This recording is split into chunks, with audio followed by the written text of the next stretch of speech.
So hi friends, welcome to our channel. Friends, మీరు ఎప్పుడెప్పుడని ఎదురు చూస్తున్నటువంటి పోస్టల్ శాఖ నుంచి జీడీఎస్ ఉద్యోగులకి సంబంధించి ఒక ఫుల్ రిక్రూట్మెంట్ నోటిఫికేషన్ అనేది జస్ట్ కొద్దిసేపటి క్రితమే మనకి రిలీజ్ చేయడం జరిగింది.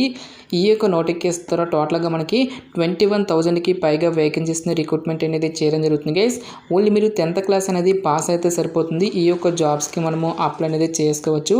ఎలాంటి రాత పరీక్షలు అంటూ కూడా మనకి ఏమీ కూడా కండక్ట్ అయితే చేయరు గైస్.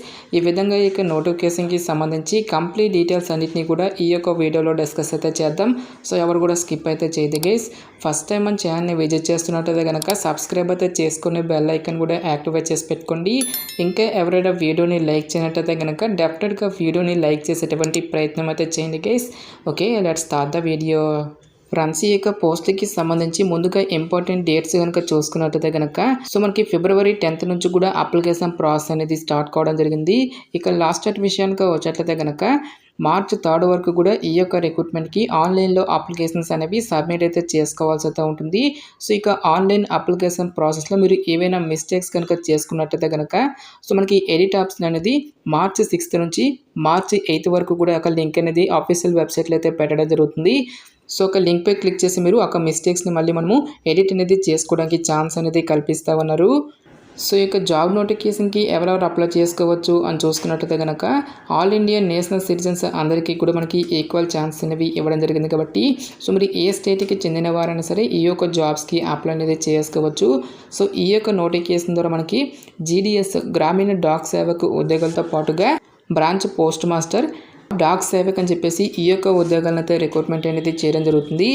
సో ఇక పోస్ట్లకి అప్లై చేసుకోవడానికి మీకు ఉండాల్సినటువంటి ఏజ్ లిమిట్ విషయానికి వచ్చేట్లయితే కనుక సో మీకు మినిమం ఏజ్ అనేది 18 years అయితే కంప్లీట్ అయి ఉండాలి. జనరల్ అభ్యర్థులు వచ్చేసరికి 40 years వరకు కూడా అప్లై అనేది చేసుకోవచ్చు. నెక్స్ట్ మనకి క్యాస్ట్ వరకు కూడా ఏజ్ రిలాక్సేషన్స్ అనేవి ఉంటాయి కాబట్టి ఓబీసీ క్యాండిడేట్స్ వచ్చేసరికి 43 years వరకు, ఎస్సీ ఎస్టీ క్యాండిడేట్స్ వచ్చేసరికి 45 years, నెక్స్ట్ పీడబ్ల్యూడీ క్యాండిడేట్స్ వచ్చేసరికి 50 years వరకు కూడా అప్లై చేసుకోవడానికి ఛాన్స్ అనేది కల్పిస్తూ ఉన్నారు. సో ఇక నోటిఫికేషన్ ద్వారా భర్తీ చేసినటువంటి యొక్క పోస్టులకి సంబంధించి అప్లై చేసుకోవడానికి మీకు ఉండాల్సినటువంటి ఎసెన్షియల్ ఎడ్యుకేషనల్ క్వాలిఫికేషన్ విద్యా అర్హత విషయానికి వచ్చేట్లయితే కనుక ఓన్లీ మీరు 10th క్లాస్ అనేది పాస్ అయితే సరిపోతుంది గైస్. ఈ యొక్క జాబ్స్కి మనము అప్లై అనేది చేసుకోవచ్చు. ఎలాంటి ఎక్స్పీరియన్స్ కానీ ఎలాంటి ఎక్స్ట్రా సర్టిఫికేట్స్ అంటూ కూడా మనకి ఏమీ కూడా ఉండాల్సినటువంటి అవసరం అయితే లేదు. నెక్స్ట్ మనకి అదర్ క్వాలిఫికేషన్ కింద నాలెడ్జ్ ఆఫ్ కంప్యూటర్స్ అని చెప్పేసి మెన్షన్ చేయడం జరిగింది. కంప్యూటర్స్కి సంబంధించినటువంటి నాలెడ్జ్ అనేది మీకు ఉండాల్సి అయితే ఉంటుంది గైస్. నెక్స్ట్ మీకు సైక్లింగ్కి సంబంధించినటువంటి నాలెడ్జ్తో పాటుగా అడిక్వేట్ మీన్స్ ఆఫ్ లైవ్లీహుడ్ అని చెప్పేసి ఈ యొక్క క్వాలిఫికేషన్స్ అనేవి కూడా మీరు కలిగి ఉండాలి అని చెప్పేసి ఇక్కడ మనకి రిక్రూట్మెంట్ నోటిఫికేషన్లోనే క్లియర్గా మెన్షన్ చేయడం జరిగింది. సో ఇక పోస్ట్కి సెలెక్ట్ అయినటువంటి క్యాండిడేట్స్కి మనకి పే స్కేల్ అనేది ఏ విధంగా ఉంటుంది అని చూసుకున్నట్టయితే కనుక సో మీరు బ్రాంచ్ పోస్ట్ మాస్టర్ ఉద్యోగులకి మీరు సెలెక్ట్ అయినట్టయితే కనుక మనకి బేసిక్ పేనే 12,000 అనేది పే చేయడం జరుగుతుంది. సో దీంతో పాటుగా మనకి కొన్ని రకాల అలవెన్సెస్ అనేవి కూడా మనకి యాడ్ చేయడం జరుగుతుంది కాబట్టి ఈ విధంగా అన్ని అలవెన్సెస్ కలుపుకుంటే దాదాపుగా మనకి 18,000 to 19,000 వరకు కూడా శాలరీ అనేది రావడం జరుగుతుంది. Next assistant branch post master ఉద్యోగులకు మీరు సెలెక్ట్ అయినట్టయితే కనుక బేసిక్ పేనే మనకి 10,000 అనేది ఉంటుంది. అన్ని అలవెన్సెస్ కలుపుకుంటే దాదాపుగా మనకి 18,000 వరకు కూడా శాలరీ అనేది రావడం జరుగుతుంది. సో ఇక జాబ్స్కి మీరు సెలెక్ట్ అయినట్లయితే కనుక చేయాల్సినటువంటి వర్క్ డ్యూటీస్కి సంబంధించినటువంటి డీటెయిల్స్ని కూడా మనకి ఇక్కడ నోటిఫికేషన్లో క్లియర్గా మెన్షన్ చేయడం జరిగింది. సో ప్రతి ఒక్క పోస్ట్కి సంబంధించి డీటెయిల్గా ఇక్కడ మనకి జాబ్ ప్రొఫైల్ అనేది కూడా ఇవ్వడం అనేది జరిగింది గైస్. నెక్స్ట్ ఈ యొక్క పోస్ట్కి సంబంధించి అప్లికేషన్ ప్రాసెస్ విషయానికి వచ్చేట్లయితే కనుక ఓన్లీ ఆన్లైన్లోనే అప్లై చేసుకోవాల్సి అయితే ఉంటుంది. అప్లికేషన్ ఫీజుకి సంబంధించిన డీటెయిల్స్ కనుక చూసుకున్నట్టయితే కనుక ఆల్ ఫీమేల్ క్యాండిడేట్స్తో పాటు ఎస్సీ ఎస్టీ పీడబ్ల్యూడీ క్యాండిడేట్స్ ఎవరైతే ఉంటారో ఈ యొక్క క్యాండిడేట్స్ ఎటువంటి అప్లికేషన్ ఫీజు అనేది కూడా పే చేయాల్సినటువంటి అవసరం అయితే లేదు. ఈ యొక్క క్యాండిడేట్స్ అందరూ కూడా ఫ్రీగా అప్లై అనేది చేసుకోవచ్చు గైస్.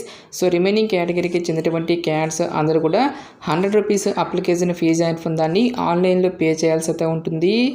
సో ఇక జాబ్ నోటిఫికేషన్ అనేది మనకి ఎక్కడి నుంచి వచ్చింది అని చూసుకున్నట్లయితే కనుక government of India ministry of communication కింద పనిచేస్తున్నటువంటి డిపార్ట్మెంట్ ఆఫ్ పోస్ట్ నుంచి అఫీషియల్గా రిలీజ్ అయినటువంటి యొక్క పర్మనెంట్ జీడీఎస్ ఉద్యోగాలకి సంబంధించి ఈ యొక్క జాబ్ నోటిఫికేషన్ అనేది రిలీజ్ చేయడం జరిగింది. ఇంట్రెస్ట్ ఎలిజిబుల్ క్యాండిడేట్స్ డెఫినెట్గా ఈ యొక్క రిక్రూట్మెంట్కి అప్లై అనేది చేసుకోండి.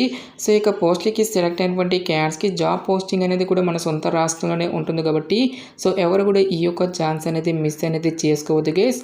నెక్స్ట్ యొక్క నోటిఫికేషన్కి సంబంధించిన లింక్స్ అన్నిటిని కూడా వీడియో డిస్క్రిప్షన్లోను కామెంట్ సెక్షన్ అయితే ప్రొవైడ్ అయితే చేస్తాను గైస్. ఇంకా ఈ యొక్క నోటిఫికేషన్కి సంబంధించి మీకు ఎటువంటి డౌట్స్ వచ్చినా సరే నాకు కామెంట్ సెక్షన్లో కామెంట్ అయితే చేయండి. ఇటువంటి మరిన్ని జాబ్ అప్డేట్స్ కోసం మన ఛానల్ని సబ్స్క్రైబ్ చేసుకునే బెల్ ఐకాన్ కూడా యాక్టివేట్ చేసి పెట్టుకోండి. సో ఇది ఫ్రెండ్స్ ఇవాళ వీడియో. రేపు మరొక మంచి జాబ్ అప్డేట్తో మళ్ళీ మీ ముందుకు రావడం జరుగుతుంది. Thanks for watching. Have a nice day.